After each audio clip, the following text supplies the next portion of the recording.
Hey, so before we get into today's video, when I initially tried to upload this video, I used 19 seconds of a theme song and it got the video blocked worldwide. So when I tried to dispute the copyright claim, the copyright holders ended up not only upholding their copyright claim, it had now become a copyright strike against my channel. And I didn't want to cut the segment, so I was able to hopefully find a workaround. I've tested it a couple of times and it seems to be holding up fine.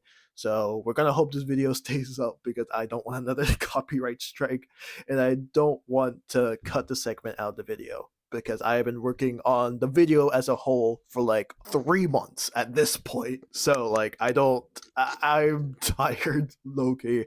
This was a labor of love, no doubt, but like I did not anticipate having to spend this long on making the video. If there's a really weird moment in the video, kind of towards the end, hopefully you understand why. That's the only way to combat YouTube's weird copyright system. But that's all I had to say.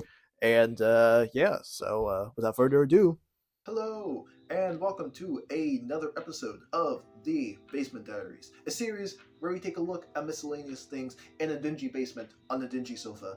My name is Ephraim, and it has been a long ass time since I've made a video. I apologize for that. My biggest philosophy with restarting this channel was I didn't want to just make videos just to make videos. I wanted to like genuinely be interested in the topics I make videos about, and after my atheist video I kind of ran out of things to talk about already, which is kind of embarrassing because up until that point I had only talked about 3 things. All of the devout Catholics I dragged out the woodwork probably thought they scared me off the platform, but nah, I just didn't have anything to really add after that point.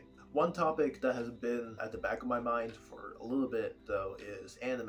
I grew up watching a little bit of anime throughout middle school and like early high school, but by the time late high school and early adulthood came around, I kind of just dropped it completely. I just got busy with, life and shit. I've been wanting to get back into it a little bit, and I also kind of wanted to talk about some of the anime I watched because a lot of them are pretty fucking weird. Some of it is mainstream, but a lot of it is, I'd say like half of it is like pretty like weird, obscure shows with like only like 1 to 2 seasons and that no one remembers except me. The thing was, I wasn't sure how I wanted to format a video like that. I didn't want to just list like, here's a bunch of wacky anime I watched and call it a day. So I decided I was going to rank all of these anime. So this is a countdown video, basically. What I'm going to do is I'm going to highlight my top 5 anime. I'm going to talk about those at great length.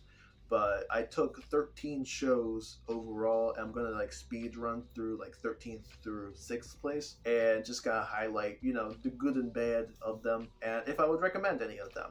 And honestly, I would recommend like most of them, or at least certain seasons of some shows, if not the full show. This will be fun. It was a decent trip down memory lane, and to get a proper ranking rather than just trying to remember which show I liked more than the other, I had to rewatch all 13 shows. So I spent like all of August and like most of September just like dedicating myself to watching like a season a day from each show. Luckily, some shows were only like 12 episodes per season, but sometimes there were like 1 season shows that had like 26 episodes, which technically meant 13 hours of just sitting and watching. I definitely did not spend a whole day watching episodes like that. Yeah, it was a lot. I really underestimated the scope of this video. Let me go over my rubric real quick for how I graded these shows. I put it into 6 categories. Each category you can get a maximum of 10 points, so there's 60 points up for grabs overall. First category is characters. Do I like the characters? Are they cool? Are they funny? Do I hate them? Or maybe they're designed to be hated, and do they just serve their function well in the main plot, in the main storyline?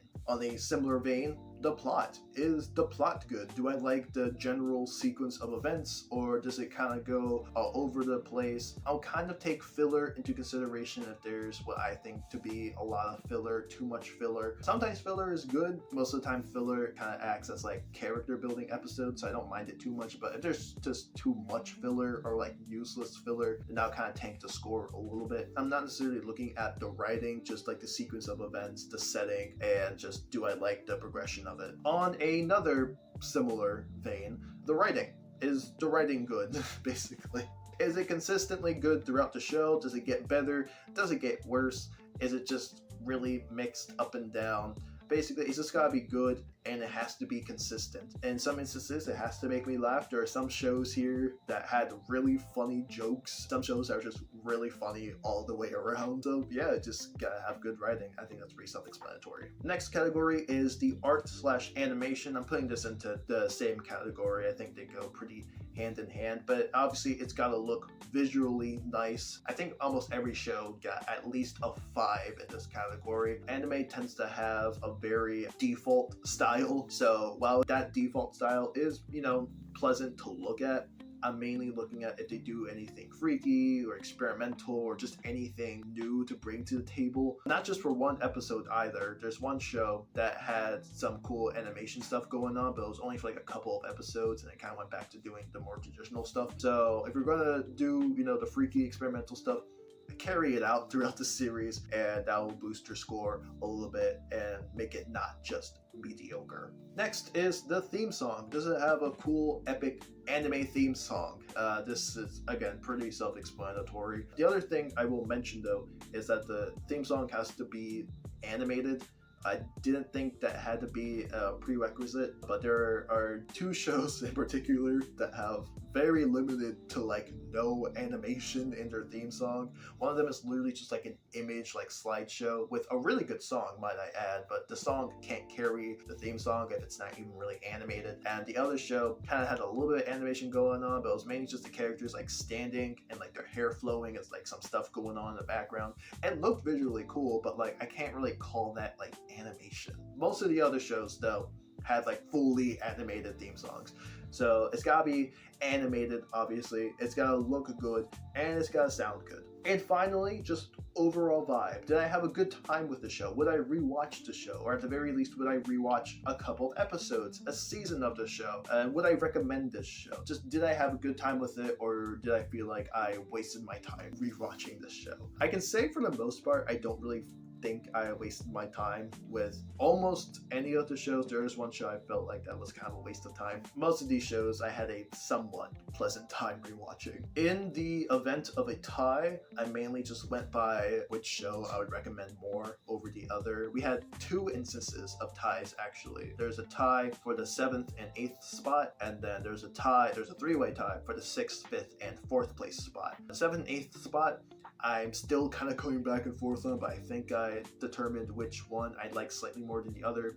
And then 6th, 5th, and 4th place were a lot easier to determine in my opinion. Another thing is I'm only looking at anime shows, not anime movies. If I like this idea, if I like how this video turns out, I might go back and watch some anime movies because those are also peak. I was pretty sad I didn't get to rewatch Ponyo. Probably will after working on this video because Ponyo is a dope movie. So that'll most likely be a movie I look on if I do something like this in the future. Drifting Home is another great one I watched a couple years ago. Belle and A Silent Voice are phenomenal. Those are the 2 movies that have almost made me cry. I've never cried at a movie, but those 2 movies got me real close to crying. Also, Your Name is super dope too. But like I said, only looking at anime shows, not anime movies. If you're looking for a good anime movie, check out any of those. You'll have a great time. Another rule, I'm only looking at the seasons proper. What I mean by that is I'm not looking at the OVAs from any shows that have OVAs. OVAs, or original video animations, are basically just like extra episodes tacked on to seasons whenever they get like a home media release, like on DVD or like VHS or whatever. They're basically additional episodes. They can be considered part of like the season canon or whatever, but some shows have OVAs and some shows don't, so it felt unfair to watch the OVAs from one show when another show doesn't have it. So I decided just no OVAs altogether. There is one show in particular that has OVAs that contain new characters that persist throughout the rest of the series, which is really unorthodox. So that's probably like the one OVA you like need to watch before watching the next season. I didn't watch it. I only realized that because I watched season 1, I went to season 2 of this show, and then the new characters were here, and I thought they had an episode to like introduce them, but like no, that was all like an OVA. But yeah, no OVAs or any additional episodes. Also, one show in particular got like a remaster like 2 years after it came out. I kind of went back and forth on which version I would watch, whether or not I'd watch the remaster or the original version, and honestly I didn't even remember which version I watched the first time I watched it like 10 years ago. I'm pretty sure it was the original version I watched. For this ranking, I only looked at the original version that came out because none of the other shows had the benefit of having a remaster, so I figured it was only fair. Okay, I think that's all of the ground rules out of the way. Like I said, I'm going to highlight my top 5 and talk about those at length, but before we get to that, we're going to power through the shows that fell from 13th to 6th place. I'm in the thick of it, everybody knows. They know me where it's still cascading and it goes. I don't know. Alright, here we go. In 13th place with a score of 34 out of 60, the one show I would not recommend out of any of the shows I watched, I have Kiss Him Not Me. Kinda sad this is finishing so low on the list at the very bottom. This is one of the first, if not the first anime I watched back in the day, but it just does not hold up at all.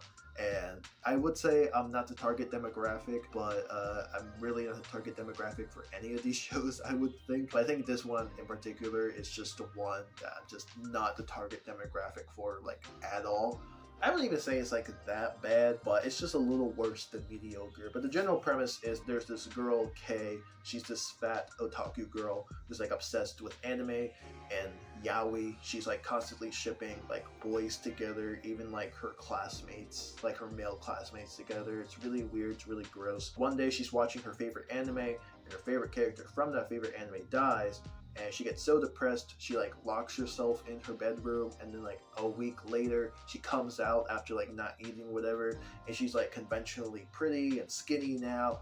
And I will say, I mean, her skinny version of her, I feel gross saying this, but it is a genuinely like nice design. I do like how she looks. She pulls up to school, and like the main group of guys that are like fighting to like be her boyfriend, that were like initially ignoring her before because she was ugly before, now they're all attracted to her. And like I don't even really have a problem with like that whole setup. The show is just boring. The main group of guys are boring. I'm not really rooting for any of them. There's the David Henry type, the aggressive, angry older brother Roger Heffley type, the shy, meek, timid one, the tall, nonchalant one that's trying to act all cool. He is cool, I will say. I was really only rooting for him. Oh, and there is a female character that actually is also pursuing her, so I guess by representation, it was just boring. There really isn't much to say. The theme song is a low-key bop, I'll give you that. The ending too is just a massive, makes you realize like just how much time you wasted. Basically it ends with they're all on the school roof, and she's like, I choose my anime. It's getting a second season, so maybe my favorite character will come back to life, so I'm gonna choose my anime over all of you guys and girl. And it's like she runs off, and I don't know if they're anticipating that they're gonna get like a season 2 or whatever. This is just one show you can absolutely skip. Nothing remarkable here, just a huge waste of time. Alright, coming in at 12th place with a score of 36 out of 60, doing just slightly better. And the first show I would, I guess, sort of recommend, way more than Kiss Him Not Me, is Hajimete no Gao.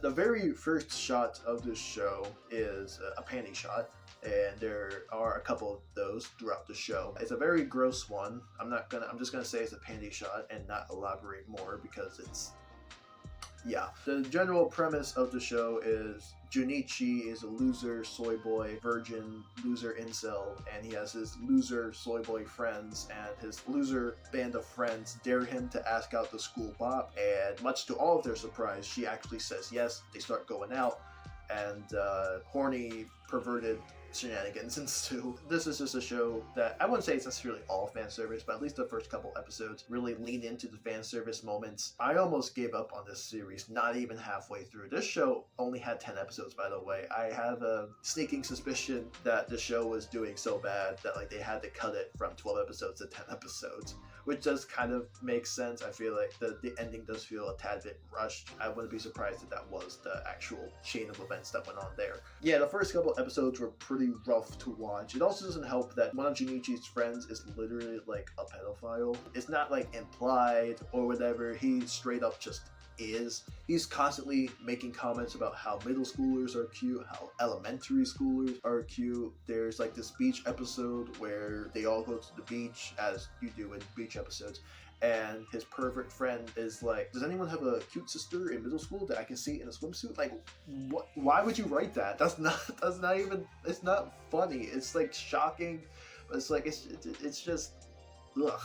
It does, I will say, it does have a semblance of a payoff in the end, if you can even call it a payoff, but yeah, it's just, it's rough. I will say, starting in episode 4, there's a little arc that happens throughout the episode. So Junichi has a childhood friend, Nene, and she also likes Junichi, but Junichi's already going out with the school bop. Her name is Yame, by the way. And Nene starts to change herself to be more like Yame. It gets to a fever pitch, and she's like naked on his bed, trying to like seduce him or whatever. It's very weird. I promise I'm not paraphrasing. It kind of just escalates to that point. And they have a really cute heart-to-heart moment where Junichi's like, look, like Yame like really likes me and I really like her, and like I like you, but like we're just friends, and like I want you to find someone that, you know, will value you know, because I'm already with Yame. And it's a really sweet moment. I feel like I'm kind of underselling it a little bit, but it really is a cute moment. And after that point, the show kind of picks up its quality a little bit. Still a lot of fan servicey pervert moments, but the show kind of finds its groove. You just gotta kind of turn your brain off and to enjoy it. I will say it has a pretty solid, if rushed, ending. Probably one of the best endings, at least in this list. I am kind of sad though. I did start to grow to like most of the characters, and I kind of wish it did get a season 2. I can clearly see why it didn't. But it did have an OVA. I didn't know it had an OVA. Obviously, I didn't take the OVA into consideration when ranking the series, but it's a cute OVA. If you're looking for a show that's pretty obscure, give this a shot. I promise you there's some heart beneath the surface, but I would not blame you if you would want to shelve it immediately. Coming in at 11th place with a score of 40 out of 60, finally breaking into the 40s, is our first multi-season series, Rosario Vampire. Another show with constant fan service, less frequent than Hajimete no Gal. I would say there is still a constant glaring problem. There is constantly panty shots, just persisting throughout the show. I'm talking whenever characters are like talking, even during like serious moments or whatever, the shot will be framed at such an angle where you can see all the female characters like, you know, under their skirts. And it's like, no one wants to see that. Like, I guess some people want to see that, that's why they do it. But it's just like, it's just really gross to watch. I thought they would like get rid of it after like a couple of episodes, or maybe even after first season, but it's just something that persists throughout the show that you just kind of have to sit through. The show is basically Sukune gets signed up to go to this high school by his parents. It ends up being like a monster high school. His parents are just kind of stupid. You gotta roll with it. And he meets this vampire girl, and yeah, monster girl hijinks ensue basically. It's cute, it's short and sweet, it's a very episodic show. Season 1 though in particular is very Phineas and Ferb-esque. There's just a lot of like running gags that happen throughout the series, or at least throughout season 1. There's typically a monster of the episode, monster of the week that the vampire girl defeats, and there's even song sequences. Not every episode gets a song, but I'd say like every 3 to 4 episodes there's like a song, and they're low-key bops. I'm not even gonna lie. Some of them I do feel like they're only in place because they didn't know how else to move the plot along. Season 2 I'd say is the strongest of the two. If you want to give this show a shot, honestly I would only really look at season 2. The first episode of season 2 does a good job reintroducing all the characters from season 1. It even has a dance party ending, which none of the other shows have. and I thought it was really cute. Low-key gave me chills, not gonna lie. This is just a cute show. Still lots of ecchi and fan service moments, but if you can get past that, it's a decent time. Alright, cracking into the top 10, just doing narrowly better than Rosario Vampire, despite having double the amount of seasons and nearly triple the amount of episodes. At number 10, with a score of 41 out of 60, I have To Love Ru. Another OG show, and honestly, I'm not surprised it got this low. Before I even started watching like any episodes, I kind of had like a predicted list of like which shows I thought would perform in the top 5. I think I had To Love Ru like number 3 or something. Like, I really thought it was gonna hold up, and it just does not hold up. But basically, this show is Rito is just chilling at home, and then this alien girl from space, Lala, crashes down into his house. She's trying to evade her planet. She's about to become queen. She doesn't want to become queen. It's a whole thing.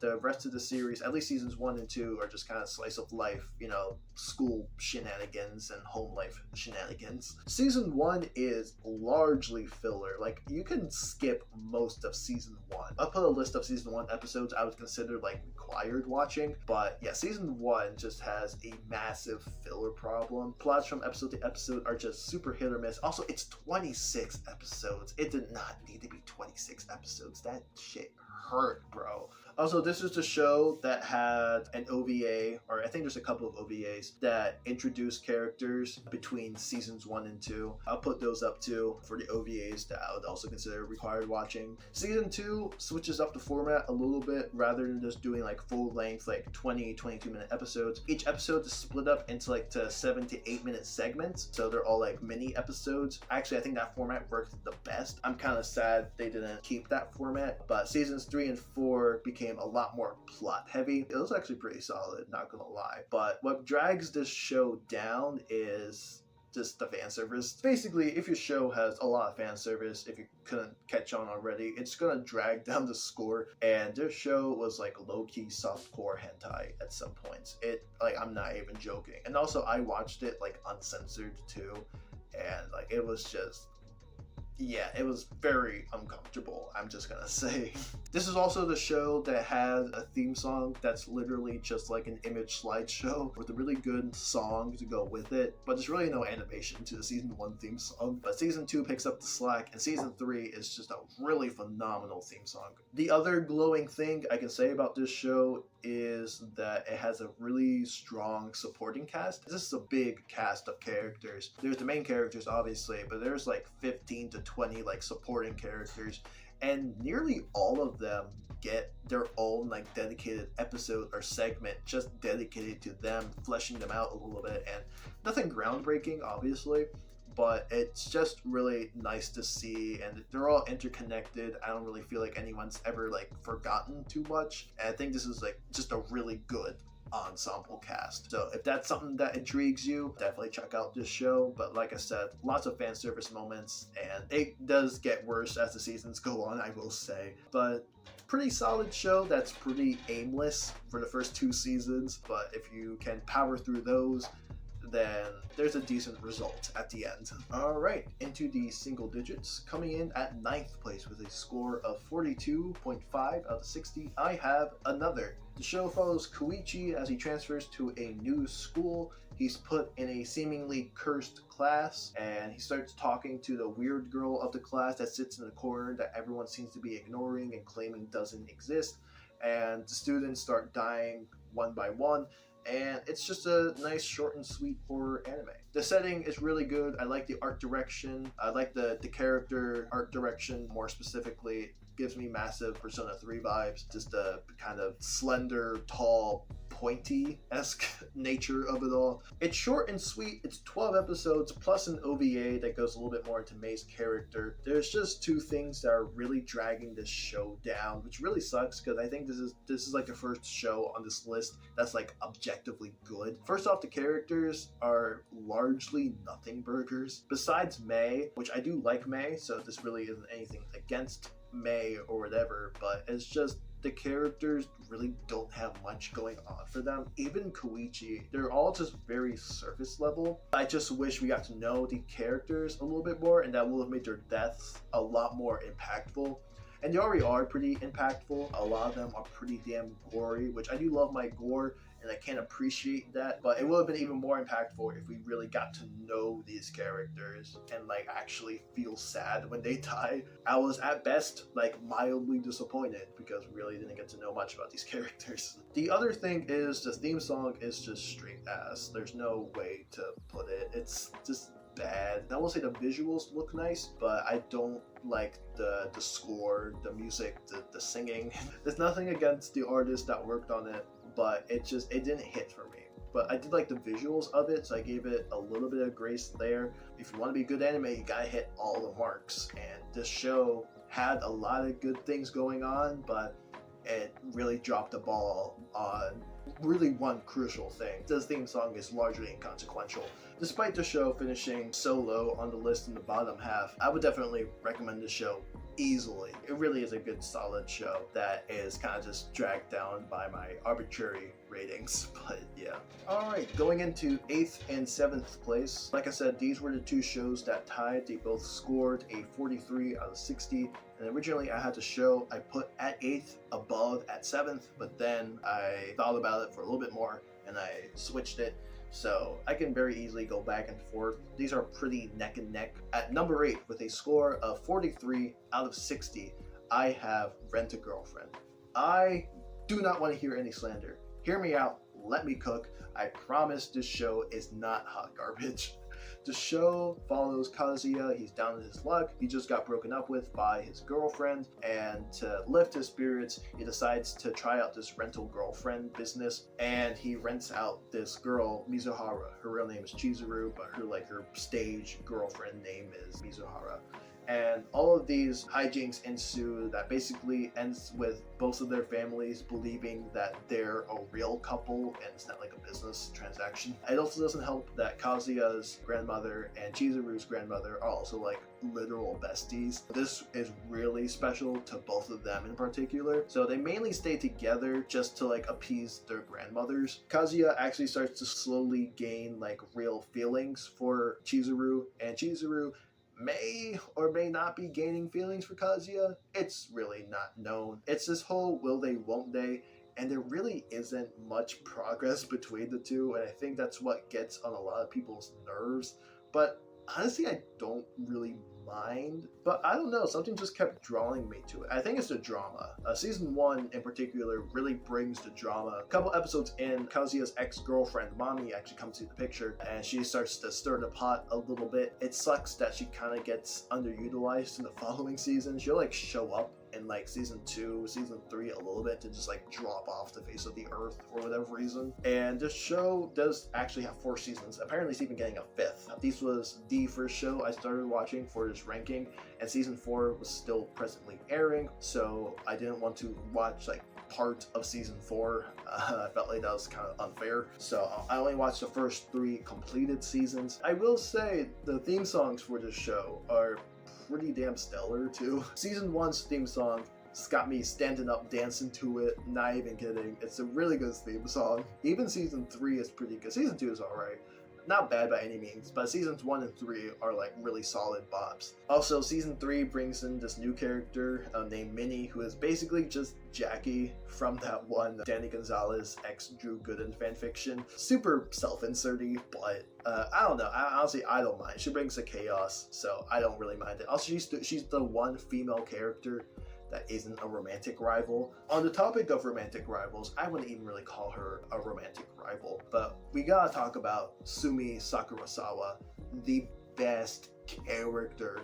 I will take no criticisms. I will take no nuh-ahs. Like, she is the best. It sucks that she's in this show. She deserves to be in a better show. She shows up in episode 11, which is completely absurd because she's highlighted like in the theme song as like a pivotal character, but then doesn't show up until episode 11. But anytime she's on screen, the scene is automatically better, the episode is automatically better, I'm in a good mood. Give the show a shot. It doesn't really go anywhere, like I said. It's a constant will they, won't they, but it's really not that bad. It's pretty mid at best, but I don't know. It has pretty decent drama, and it's a good time, I will say. Which means, at number 7, finishing smack dab in the middle, I have, with a score of 43 out of 60 as well, I have Tonikawa Over the Moon with You. This show was interesting because I watched it like a couple years ago and I couldn't remember the name of it, but I remember it had a really solid theme song that still held up, by the way. But I just remembered the beginning premise of it was this dude getting like lost in like a snowstorm, and this girl came to save her.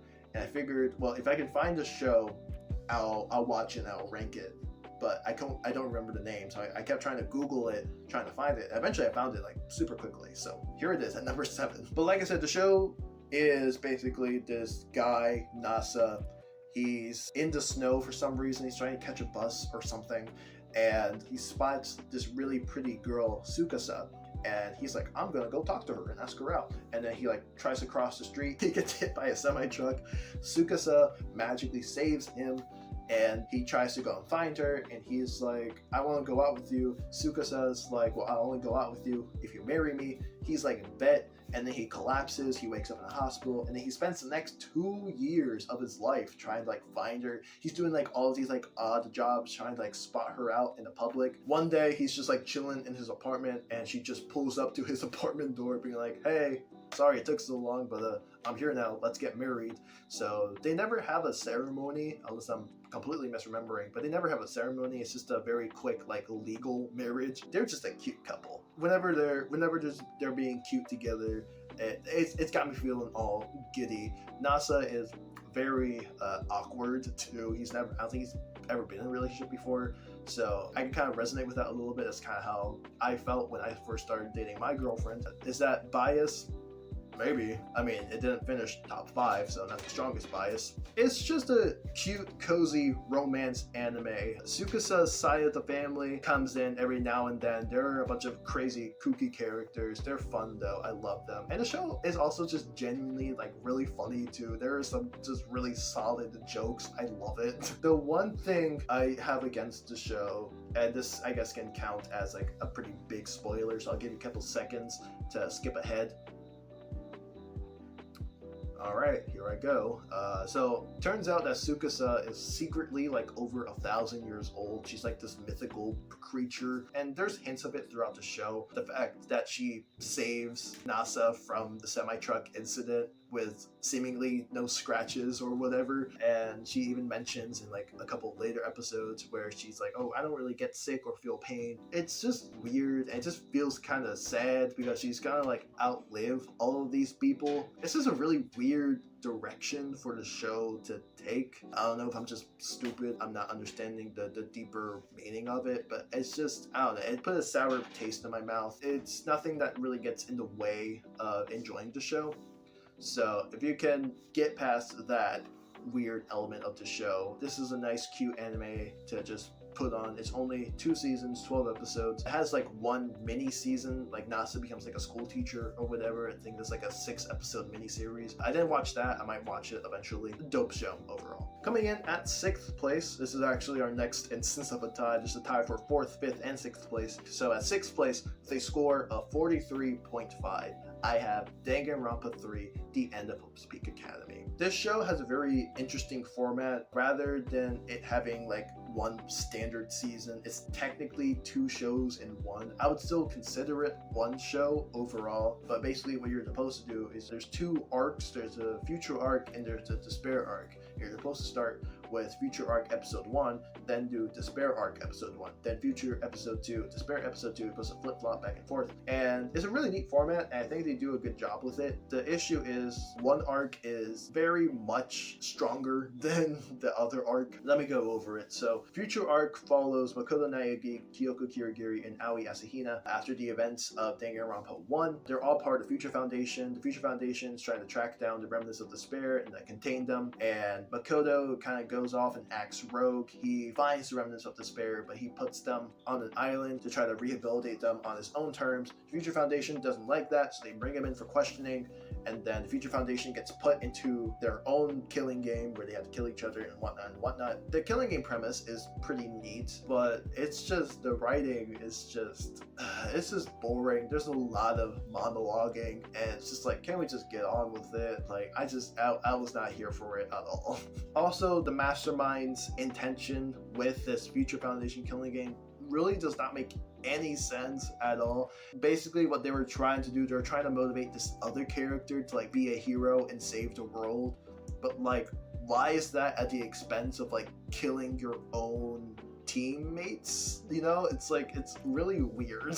Despair Arc, on the other end, follows the class of 77B, which is the cast of Danganronpa 2 Goodbye Despair, and how they ultimately fell into despair. And I thought it was just nostalgia telling me that this arc was better, but really this arc just is better. It has the better cast of characters, and I kind of wish the show was just focused on Despair Arc in general. I think it could have benefited from having the 12 episodes from Future Arc just made into Despair Arc episodes to further go into how the class fell into despair. Despair Arc does start off a little too goofy, in my opinion, a little too slice of life, but then once it gets serious, it gets serious. Also, there's really gross fan service moments with Mikon too. Just let my girl Mikon live. She doesn't deserve this, bro. And then this all culminates in Hope Arc, which is like the final episode, which is also just a large nothing burger. Like, it's technically a good conclusion, I guess. It just feels a lot like, oh, I guess that's the end now. I wouldn't really recommend it. If you're a Danganronpa fan, like I was already a huge Danganronpa fan when I first watched it, so I was able to enjoy it enough, but I wouldn't really recommend this show unless you are also a Danganronpa fan. This is a decent piece of Danganronpa media, but honestly, despite this ranking really high, honestly, I would consider this a skip. Alright, that is 13th through 6th place done, and now we're going to go into the top 5, so let's get into that. I'm in the thick of it, everybody knows. They know me where it's so fascinating and it goes. I don't know, no. Alrighty, going into our top 5. At number 5, with a score of also 43.5, I have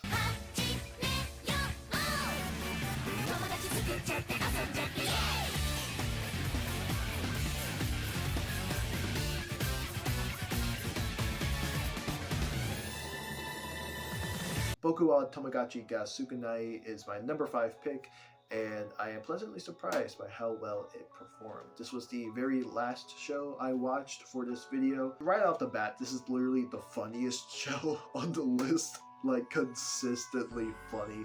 A lot of it's at the expense of one particular character, which may or may not be the most fair in terms of judging how funny a show is. But besides that, it really is just a really funny show. The premise of this lovely show is that Kodaka is a new transfer to this school. He's quickly labeled as a delinquent because his hair looks funny and he has this resting bitch face. It's kind of forced low-key. I don't really get the whole delinquent thing. He walks in on Yozura talking to herself, and the two of them realize that like, none of them have any friends. And Kodaka is like, well, why don't you like join a club or something? Yozura is like, well, it's the end of the year. There's really no clubs to join. It'd be kind of stupid to join a club now. And then she realizes, wait, I'll just start my own club. So then she and Kodaka make up this new club called the Neighbors Club, which basically their philosophy is helping other people to like make friends and stuff. And one by one, all these other characters start to join into the club, and fun club activities ensue from thereafter. This is also a show with a very strong core cast. We have Kodaka and Yozura, like I mentioned. We also have Seina. She's like the typical rich girl of the group. She typically has an entourage of people like always around her, but she doesn't really have any close friends. That's what urges her to join the Neighbors Club, to make friends, because she doesn't really have any real deep connections. We have Rika. She's an underclassman. She's like a super smart genius girl, but she studies independently from all the other students, so she also really doesn't have any friends. So she then joins the club. There's Yukimura, who's initially introduced as a male student, and he's very timid, very meek, and his whole deal is that he wants to be a man. He looks up to Kodaka a lot and basically wants to be a big, macho, manly man like Kodaka appears to be. I say Yukimura is introduced as a male student because it's later revealed that he is actually a she. And it's not even like a trans thing, because it's an immediate heel turn when they go from using he, him pronouns to she, her pronouns.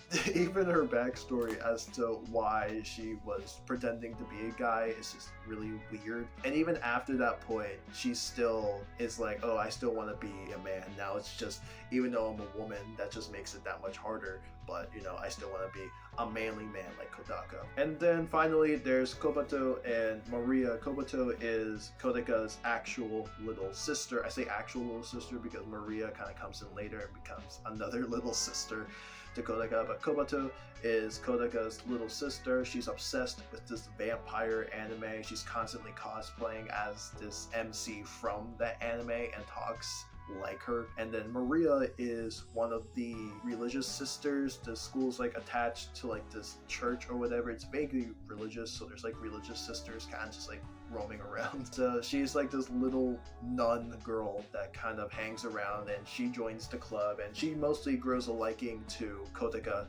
and they just work really well. They bounce off of one another really well. Kobato and Maria are always fighting with one another, mainly for Kodaka's, you know, affection. I don't know how else to phrase that without sounding weird. Hopefully you know what I'm getting at there. Seina and Yozura have this frenemies thing going on. Yozura has this quirk about her where she exclusively refers to Seina as meat. Basically, she's slut-shaming her. She doesn't let up an opportunity to not slut shame her. She is constantly slut shaming her, which is kind of funny at first, and then you honestly start to kind of feel bad for Seina because like she didn't really do anything to deserve it. She's really not even mean. She kind of just wants friends, and Yozura like doesn't like that for whatever reason. It's really weird.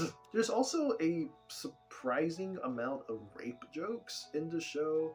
I don't even know if we can really classify them as jokes. Mostly at the expense of Seina. There's this one episode where they're like going around and like coming up with like a story, like a sentence at a time. And when it comes to Yozura's turn, she makes up a character that's very much just Seina, but she adds this detail of like, oh, and then there was this slutty damsel who was getting raped by these two ugly ogres in the middle of the street. And then there is one joke that's like actually kind of genuinely funny in a way, where it's a school festival. They're trying to figure out like what their club should do, and they settle on doing a movie, and Kodaka's like, all right, cool, let's get some ground rules out of the way. We don't want this movie to go off the rails. And he's immediately like, okay, no rape. And then there's this really funny sequence where Yozura is holding a marker. Kodaka says, okay, don't make anyone get raped, and Yozura drops the marker so dramatically. She's like, what? How could you? It's so messed up, but it's just within the confines of the show. It's really funny. My biggest gripe with the show is ultimately how it ends. Basically, Seina ends up confessing her feelings to Kodaka. It's not even like this big moment. She kind of just drops it super casually, and then Kodaka starts acting all weird about it. And then there's like this weird epic fight moment at the very end of the episode. Rika has these like mini nanobot robots like attacking him or whatever. There's all of these like elevated stakes all of a sudden, and it's a total tone shift from the rest of the series. And then it just kind of ends after that. Like the fight gets resolved, and then Yozura like leaves a note being like, I'm gonna go off for a while. And then like, I don't know if they were expecting to get like a season 2 or something, because the story does technically continue from that point. Also, on a similar note, I do not like how no one in this, you know, friend club, this neighbors club, considers themselves to be friends with one another, because one of their biggest mission statements is to help other people make friends. And Yozura, she's always like coming up with strategies and be like, oh, this will help us develop strategies to make friends. It's like, why don't you consider yourselves friends? You all hang out together numerous times, you all seem to tolerate each other, and yet there's like this weird mentality that like none of them are actually like really friends with one another, which I think is just why, you know? Like, yeah, it would be cheesy to end the show with like, oh, maybe the friends we were trying to make are just right here in the club. which, yeah, again, cheesy, but like it makes sense. And like I do think that there's a genuine like friend group here. It just frustrates me that like none of them consider themselves to be friends with one another. Pretty good show overall, really funny, pretty mid theme songs, I must say. Definitely recommend this show. I would easily recommend both seasons. I kind of spoiled how the show all ends, but if you can get past that, it's a decent time, and it's my number 5 pick. I'm in the thick of it, everybody knows. They know me where it stops, I see it and it goes. I don't know.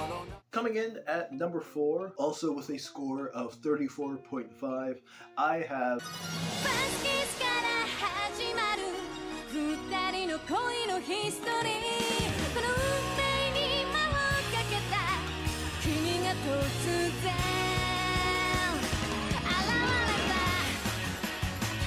Zero no Tsukayama follows Saito when he stupidly decides to walk through a portal, and he ends up in like this magical realm where wizards and magic exist, and he becomes a familiar to this wizard student Louise, and they start doing these nightly journeys together, defeating villains here and there. Season 1 of this show was really bad in my opinion, and after I finished season 1, I wasn't super quick to consider shelving the show, but like I just thought this was gonna be a really bad experience. Along with ranking all of the shows, each individual season also got its own like individual rating, and season 1 of Zero no Tsukayama actually scored lower than Kiss Him Not Me. Kiss Him Not Me got 34 out of 60. Zero no Tsukayama season 1 got a 33.5 out of 60. Luckily, seasons 2, 3, and 4 really pick up the slack, and it comes around to having a really sweet ending, and I'm glad I didn't give up on it. Like I said, we have Saito, we have Louise, we have Tabitha. She's the trademark mysterious, emotionless girl with very few words. There's Colbert, he's a fellow teacher, and he's also very interested in Saito's human past and what his life was like back at his home. And then there is Delflinger. Basically, it's Saito's talking sword. A couple episodes in, they go to like a sword shop, and this rusty old looking sword actually turns out to be a talking sword that has fun quips that I found them pretty funny, not gonna lie. Some people probably don't like them, but I always liked them. And then there's Queen Henrietta. She's the queen of Tristane. That's the fictional country that most of the show takes place in, but they do visit other countries too. The whole realm is loosely modeled off of Europe, which probably also leads to this show having the most characters with non-traditional Japanese names, all of them being very European sounding besides Saito. I don't know, I just found that kind of interesting. I wasn't really too big on the characters, especially with season 1. I found Louise and Saito's bickering to be kind of annoying at times, but they slowly grew on me. Eventually they become less master and familiar, and they start to date one another, which is, I mean, it is cute, I won't lie, they are a cute couple, but I also can't help but think about like the implications of that, because familiars are supposed to be like pets almost, and like helpful spirits. So this is almost equivalent to like starting to date your dog. It's never necessarily addressed as something like super taboo, since everyone kind of just assumes Saito is just another human, which I mean he is. I just thought the implications of it were pretty funny if you thought about it for too long. Seasons 2, 3, and 4 have their own like separate arcs from one another, mostly being like missions from the Queen for Saito and Louise and a couple other characters to help, you know, protect Tristane. There's a huge Old English medieval vibe going on. I wasn't totally vibing with it at the start, but it low-key grew on me, and I might even have to give the genre a bit of a try on its own, because I'm now genuinely intrigued. There is one character that is super great, and I'm glad he stays throughout the series. Louise and Saito typically frequent this bar, and the bar owner is this very eccentric, think French dude, or French implied dude, named Scarone. It's literally the same thing as like Subi. Whenever he's on screen, the episode is automatically better. I love my boy Scarone. Give my boy Scarone his own Broadway show. He is so funny. He is so fun. I love him so much. Each season also brings its own new characters. Now there's like, instead of just wizards, now there's elves. And like there's this weird race war between the wizards and the elves. It's really interesting to see. And honestly, I can't say I'm really surprised. There's always got to be some race war element in shows like this. One really solid thing too is the pacing is pretty damn near immaculate. Nothing ever feels like it's dragging. Season 1 dragged a little bit, but that's just because a lot of season 1s typically tended to be kind of weak. But besides that, all the future seasons I think have really good pacing. Nothing feels like it drags on for too much, even when they kind of go off and do like a one-off episode thing or like a 2-episode thing. It gets right back on track. It's a nice little distraction. I'm never looking at how much of the episode is left, being like, oh great, I still got like 15 minutes to go or whatever. On the downside, the theme songs are super mid. It sucks. I believe it was the same band that made the opening themes for each 4 of the seasons. No shade to them, I just was not rocking with the music. But besides all of that, the show really shaped up to be something really special, and I'm glad I stuck with it. I would say all of the seasons are definitely worthy of watching. Even season 1, honestly, I think looking back, maybe I was a little too harsh on season 1. In my opinion, I think season 2 is the strongest season, just to give my own personal opinion. But all 4 seasons are really dope, and all of them are only like 13 to 12 episodes. Season 1 is 13 episodes, seasons 2, 3, and 4 are all 12 episodes. So super digestible, and I think you'll have a good time. If you're looking for an old English medieval anime, I don't really think there's too many of them. If you're looking for something like that, or you're just looking for something new, and that kind of vibe kind of intrigues you, definitely check the show out. It's really dope. And with that, we go into our top 3. All of the next 3 shows are separated just by 1 point among one another. I'm pretty confident with where number 3 is, but numbers 1 and 2 I can easily like go back and forth on. But no more stalling, let's get into our top 3. I'm in the thick of it, everybody knows. They know me where it stops, I see it and it goes. I don't know,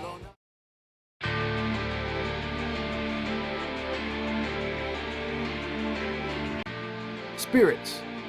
Mysterious girls appearing from another world. Should we fight against your pure strength with weapons of war, or should we approach them with love? And more importantly, why do I want to kiss my 13-year-old stepsister so bad?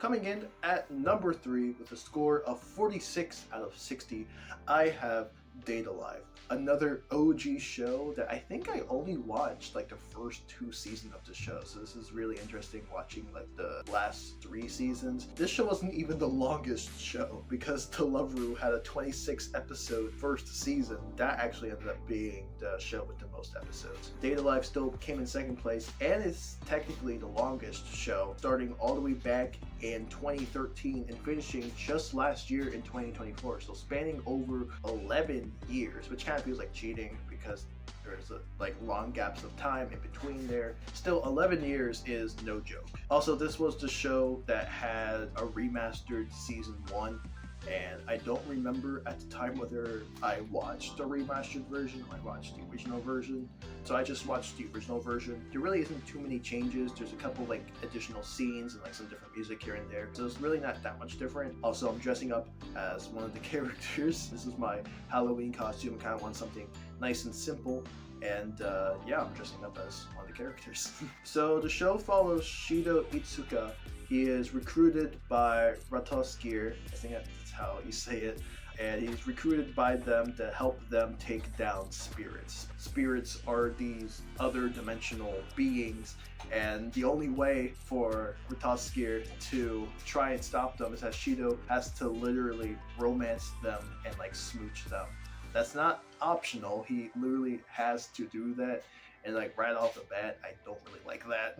All of the spirits are like teenage girls, except it's not all of them. Some of them are very clearly like middle school aged, or like they very much look like they are. And Shido has to kiss them no matter what, so it's always really weird when that comes up. And just the fact that he has to absolutely like romance them and get them to like kiss him, I don't really like that. Although it does have some bright sides to it. Typically whenever he'd go on dates with these spirits, the Rataskir task force will stay back at the HQ and they'll vote on options on what he should say to them, like a dating sim, and that's always a delight. There's always like two sensible options and one really absurd option that at least one person votes for. There are also a lot of characters as the show goes on. I'm only really going to highlight 3 that stick out and persist throughout the show. Actually, I'll point out 4. So we have Shido.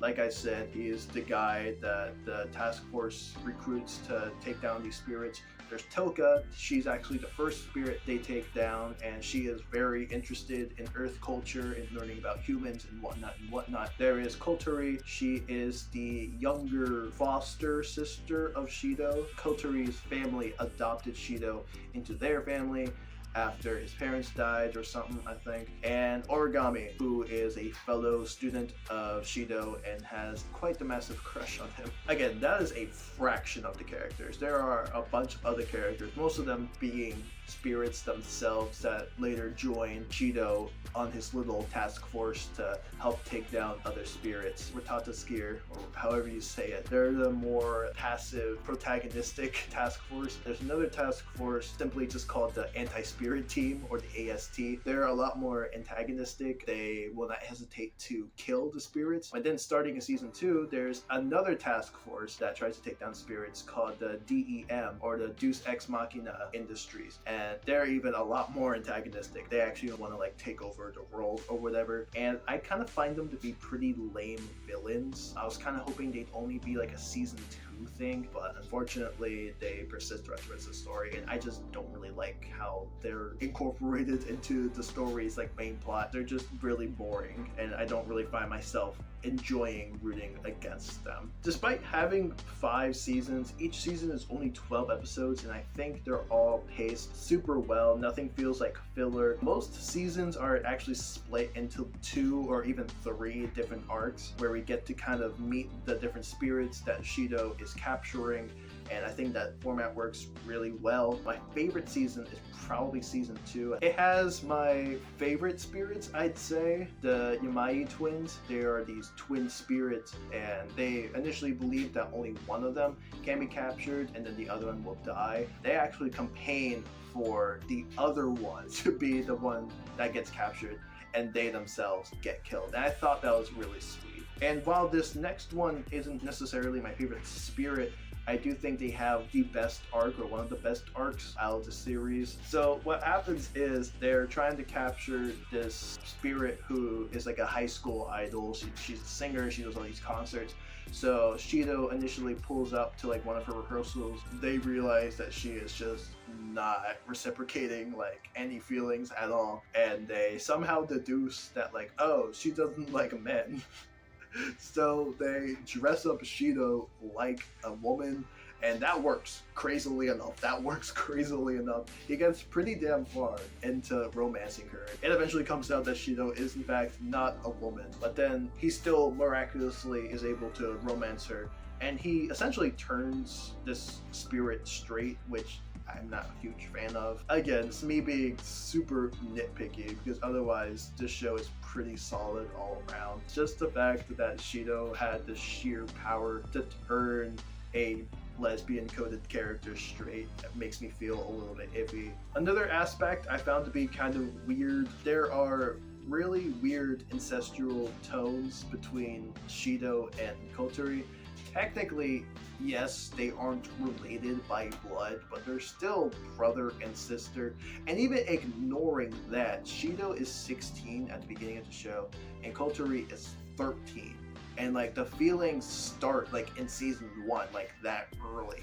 And it's like, what do you see in like a 13-year-old? Most of it gets dropped by like season 3, but season 1 is the most guilty of having this weird like will they won't they between Shido and his little sister of all people. On to positives though, the theme songs here are actually super solid. Seasons 1, 2, and 5 in particular are absolute bops. I love them. Season 1 just gets me hyped anytime I listen to it, really gets me in the mood for the episode. Seasons 1 and 2 and like half of season 3 have like these opening monologues that plays over like the overture of the theme song, and then the theme song that finally kicks in, and those always go hard. Sometimes they're utter nonsense, but they're always appreciated. With all my praises out of the way, I have to unfortunately inform you that this show kind of low-key peaks at season 2 for me. Season 3 is hot garbage. I do not like it. Okay, it's not terrible. The first half of season 3 is pretty terrible in my opinion. The second half of the season really isn't that bad, but then season 4 is pretty forgettable. The art style changes too, and I thought maybe I would get used to it. I never really got used to it. It goes from like the traditional anime style to something a little more like saturated and bright, and it doesn't really work well with the series in my opinion. Season 5 then brings in this massive plot twist, this big twist to end the series. And I'm not going to spoil it. As much as I dislike it, I could spoil it right here and right now, but it's just not a good twist. There's no hints to it to like have the viewer like guess it throughout the show. It just kind of forced upon you one episode, and now we're just running with it. There is technically one singular hint, but it's always been presented as just a gag and nothing more. So the fact that it was this big hint all along, just it doesn't work for me.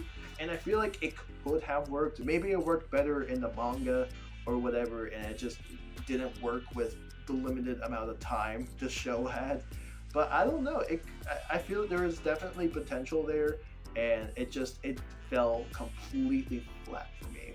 And the show does eventually have a good ending, but I just was not rocking with season 5 up until the ending. But besides all of my nitpicky stuff, and really all of that is super nitpicky, there really isn't too much to really complain about. There's some fan service stuff here and there, but really the show starts off kind of silly and goofy, and slowly and surely it starts to take itself more and more seriously. So if you're looking for a slightly longer series to invest yourself in, I would definitely recommend it. A super strong ensemble cast, really killer opening theme songs, and just a stellar plot all the way, except towards the end. But besides that, if you can get past that and the weird incest stuff, you're golden, and it lands here at number 3. I'm in the thick of it, everybody knows. They know me where it stops, I skate it and it goes. I don't know. Alright, coming in at number 2, just scoring a point higher, but scoring 1 point lower than number 1, at a score of 47 out of 60. My show at number 2 is...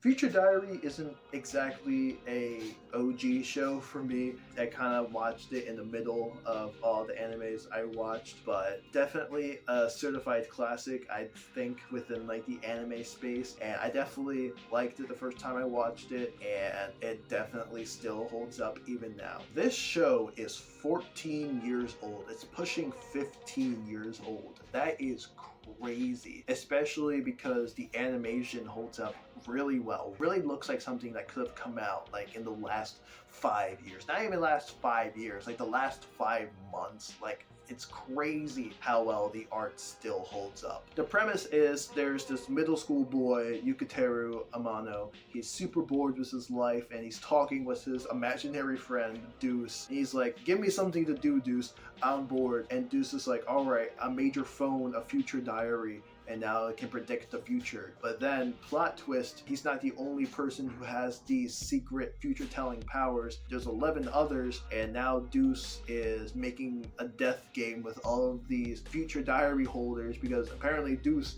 is the god of the universe and time itself. And he's like, my time is coming to an end soon. I need to find a new successor. So I'm hosting this death game. The last person alive gets to take my place. So they're all fighting to become God, basically. This is another show that's just a singular season, but it has 26 episodes. And I think, again, paced super well. That was the one thing I was worried about going into this show. It's like, ooh, are some things gonna drag? Am I gonna not like this as much as I did before? before, but no, I felt like nearly every episode was pretty integral to moving the plot along, and 26 episodes was, I think, just the right sweet spot.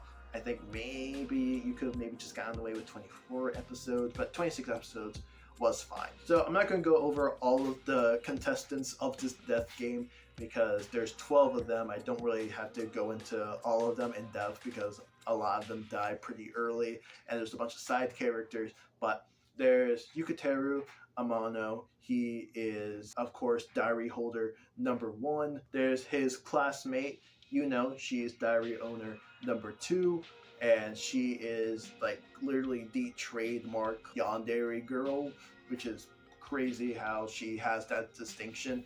Not so much anymore. I feel like she was a lot more prevalent in like the mid to late 2010s, and she's kind of faded a little bit into obscurity, or maybe I'm just not looking hard enough. But like back in the day, I felt like she was like everywhere. Like I'm talking like Junko and Ashima levels. But yeah, this is the show she's from, if you were ever wondering where this pink schoolgirl was from.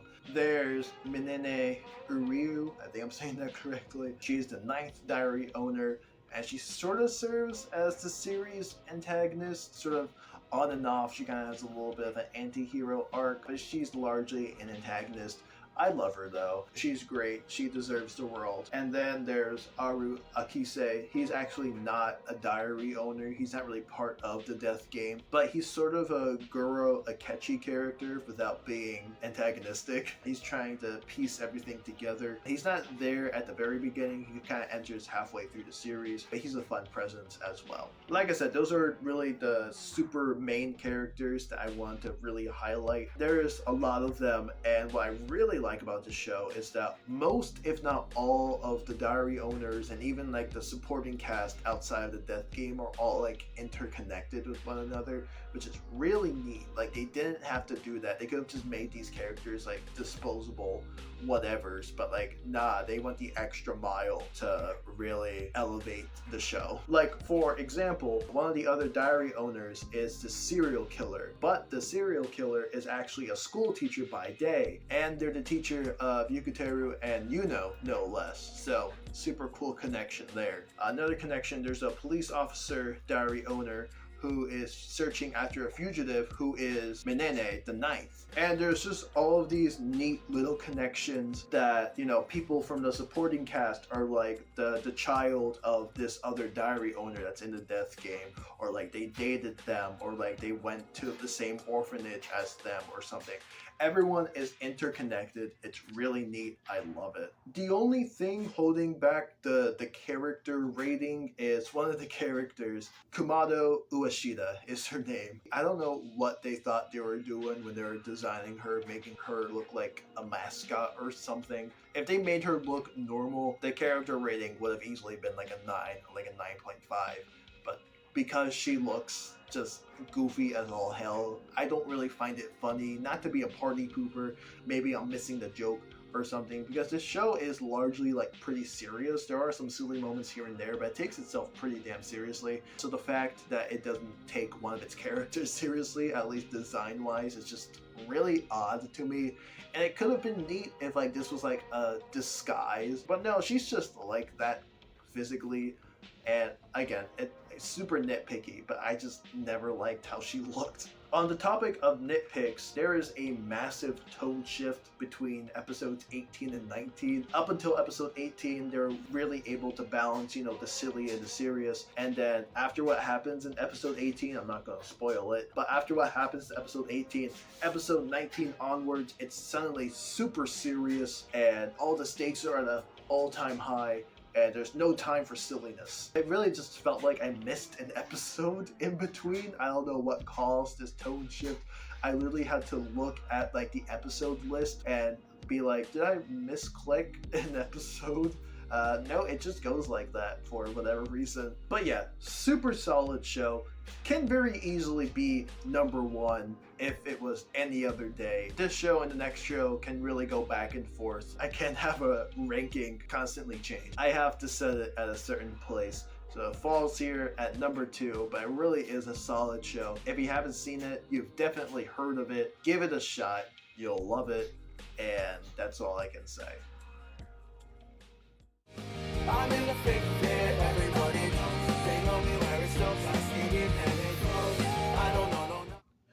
Number one, I'm a little embarrassed to have at number one. It's nothing humiliating or embarrassing. It's objectively a good show and it's pretty mainstream, but I was kind of hoping that I would be able to have a show at number one that was kind of more obscure and I could have this whole message of like the best anime might be that really weird obscure anime you watched like 6 years ago. This show just does everything right. So coming in at number one with a score of 48 out of 60, I have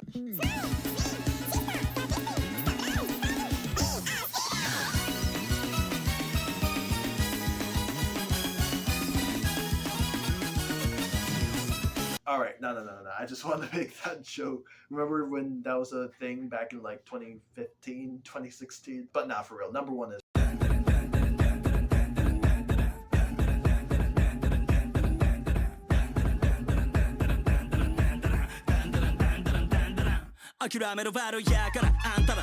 I mean, come on. Once I put Don Da Don on the list, there really was no competition. It honestly almost feels like cheating that Don Da Don is up here at number one. But I swear, it's just how the numbers came out when I ranked it. And I wasn't intentionally trying to rank it high or anything, but it just does a lot of things right. It's mainly just a result of having a Division 1 anime in a Division 3 competition. Not even Division 3, like a Division 4 competition.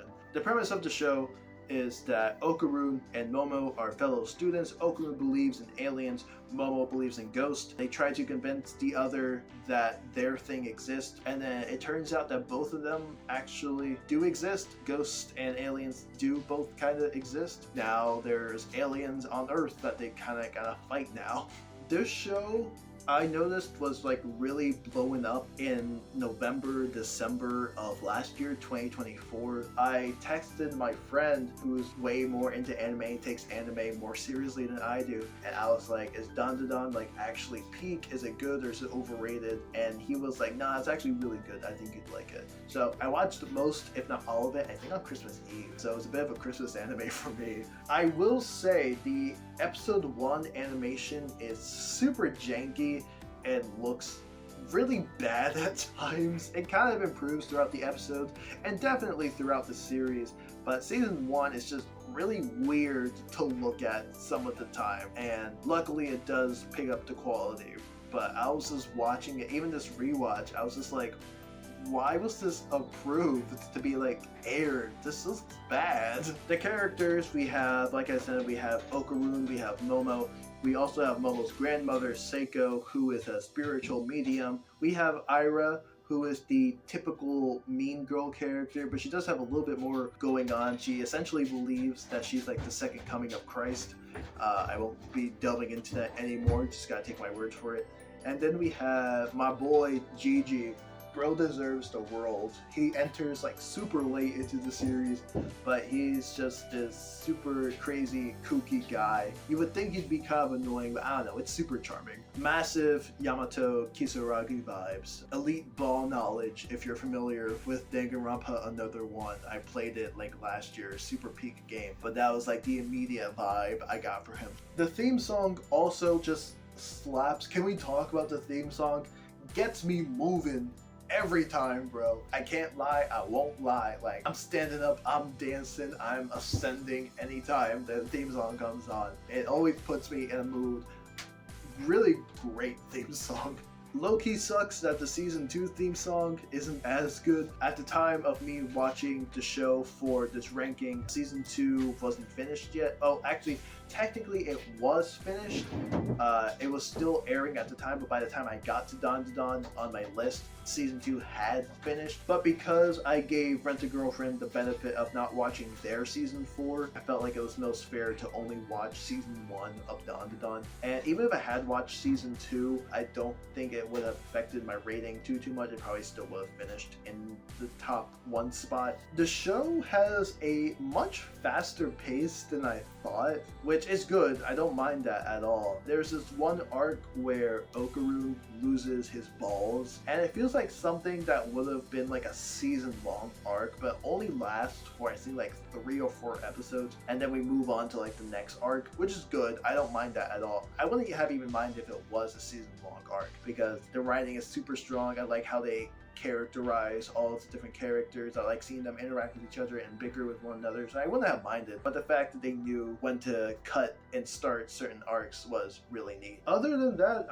I had a really good time, and I'm not surprised this show ended in the top 1 spot. But then again, it's a Division 1 show in a Division 3 competition, so again, not much competition there. Just a really solid show. Has a slapping bop of a theme song, really killer characters, and mostly good animation besides a really janky season 1 and some weird moments here and there throughout the rest of the series. But definitely pick up the show if you haven't already, and there's even going to be a season 3 soon. Be on the lookout for that. I know I will. Let's wrap this video up.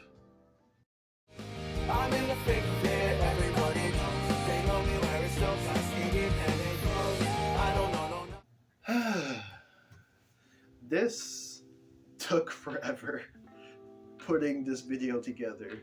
I started watching all of these shows in August. I finished in like mid to late September, and yeah, it's just crazy. 13 shows, 28 seasons, 169 and a half hours of anime. To put that into some perspective, if I were to watch all of those shows, all of those episodes back to back, that's a little over a week of just sitting and watching shows. The fact that I did that is just, I severely underestimated the scope of this video, but I am glad I finally got it out, and it's gonna be a little sad saying goodbye to it because it's been a part of my life now basically for these last couple of months now, so it is a little relieving to finally get it off my back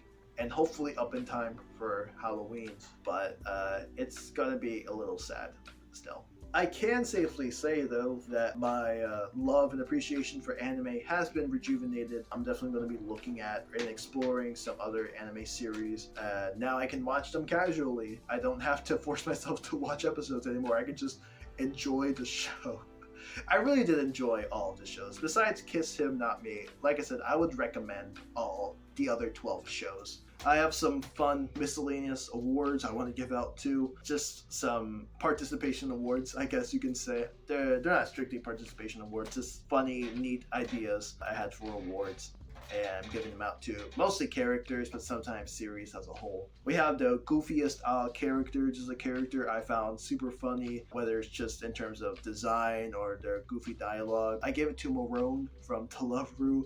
He is one of the character's dogs, and the voice work they do for him is just really funny. He just has a really funny bark, and then starting in season 2, he actually like talks. I don't know, I just found them super funny and charming. Best girl and best boy, these are pretty self-explanatory. These are just going to the best female and male characters. Best girl is going to Sumi Sakurasawa from Rent-a-Girlfriend. Obviously, no competition there. Best boy is going to Gigi from Dan Da Dan. Very slim pickings, to be completely honest, but I can't think of anyone else to better and capture the best boy energy other than Gigi. So, congrats to both of them. Another award I have, this wasn't initially an award I had planned for, but after finishing the show, I made a category strictly for this show, and it's the little anime that could award. And it's a show that had a pretty bad start and still isn't really the best show, but it slowly started to redeem itself, and it really did have a really strong finish. I thought it was quite beautiful, and it deserved its own award. So I'm giving this award to Hajimete no Gal. I just liked its little underdog energy of having a really rough start and having one of the strongest endings, at least of any show on this list. On a similar note, we have the Dark Horse Award, which acts pretty much the same as the little anime that could award, but this is mainly going to a show that had a underwhelming or just mediocre start and really just took off the next couple of seasons. And this show that's getting the award is Zero no Tsukayama, easily. I love how the show turned around and didn't fall into just being another boring harem anime with an idiot MC. It really did become something quite beautiful. So it gets the Dark Horse Award. I'm also giving the Best Setting Award to Zero no Tsukayama. Not much competition here. Most of the settings and the shows I watched take place in just Japan, so this is really the only show that took place in a rather unique setting, which is a really neat setting, so I can't really complain too much. The funniest show easily goes to Boku wa Tomodachi ga Sukanai, also known as Haganai. Again, super funny the whole way through. I was laughing at nearly every episode. No competition here. The Best Kiss Award is going to what I thought was the best first kiss between two characters, whether it was just really satisfying or it came out of nowhere. This handily goes to Yame and Junichi from Hajime no Gal. I didn't even remember them kissing at all, so the fact that they did end up sharing a kiss at the end of the show was really sweet and really helped elevate the series just a little bit. And then finally, we have the best ship. I decided to do a best canon ship and a best head canon ship. So the best canon ship will go pretty easily to Nasa x Tsukasa from Tonikawa Over the Moon with You. They're just super cute. I love them. My favorite newlywed couple, not that I know many newlywed couples, but still. As for my headcanon award, I couldn't really break the tie between two couples I had in mind, so fuck it, it's my video, I'm gonna do what I want. I'm giving it to two couples, one of them being Kazuya x Sumi from Rent a Girlfriend, and another one being Rito x Kotogawa from To Love Ru. Sumi and Kazuya obviously have just a lot of good chemistry. I know they aren't going to be endgame, but I wish they would be endgame. And Rito x Kotogawa. Kotogawa is like the kind of stuck up like student council girl trying to like keep order within the school. And Rito kind of keeps ruining that, really not through any fault of his own. He's only really trying to stop the school from exploding and gets into these weird circumstances.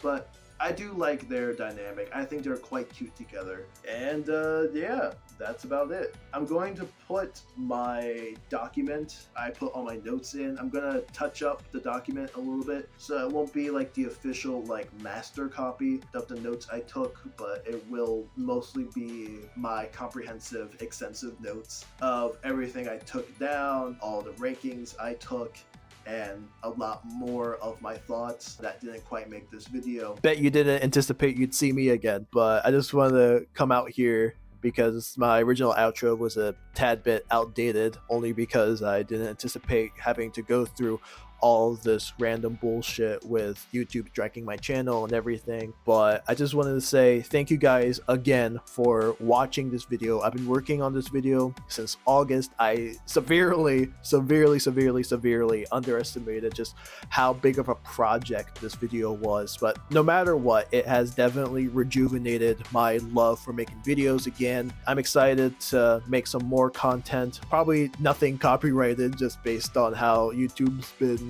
really shitty to me, but the strike will go away in 3 months, so I'm not stressing about that. And I just do this for fun. I don't do this for money or whatnot, so it's no skin off my back, really. I just gotta keep reminding myself of that. But hopefully you guys enjoyed this video. Hope you guys had a safe Halloween. I hope you guys have a nice Thanksgiving. It's a little bit early to be giving Thanksgiving wishes, but I likely won't be getting a Thanksgiving video out unless I can really find something and get it out before Thanksgiving. But if I don't find anything, hope you guys just have a great Thanksgiving and a great rest of your day. My name is Ephraim, and I don't know what I'm going to do next, but I'm sure I'll find something. So hope you enjoyed the video.